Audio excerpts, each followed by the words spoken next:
Bagaimana kabar kalian? Tentunya baik dan tetap semangat ya. Nah, di sini kita akan belajar mata pelajaran IPA dengan materi yang akan saya sampaikan, yaitu materi siklus air.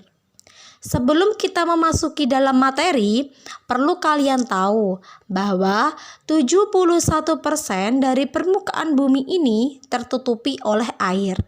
Hampir 97% merupakan air asin yang ada di permukaan laut dan 3% sisanya merupakan air tawar.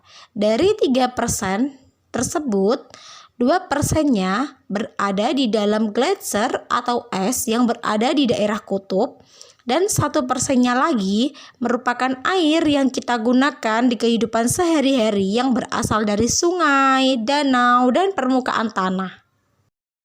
Kita sebagai manusia tentu saja membutuhkan air untuk minum, mencuci, mandi, menyiram tanaman, dan kebutuhan yang lainnya. Dan tidak hanya manusia saja, hewan juga membutuhkan air untuk hidup. Pasti kalian berpikir, kenapa ya air tidak pernah habis walaupun digunakan setiap hari? Nah, tentu saja hal ini dapat terjadi karena adanya siklus air. Apa itu siklus air? Siklus air adalah sirkulasi atau perputaran air secara terus-menerus dari bumi ke atmosfer lalu kembali lagi ke bumi. Bagaimana siklus air terjadi?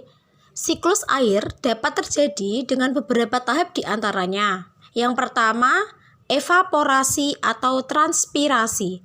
Air yang ada di laut, daratan, sungai, tanaman, dan sebagainya menguap ke atmosfer dan menjadi awan karena menerima energi panas dari matahari. Yang kedua, kondensasi. Uap air di permukaan bumi yang naik ke udara akan membentuk awan.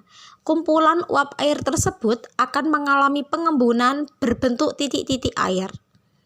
Yang ketiga, presipitasi.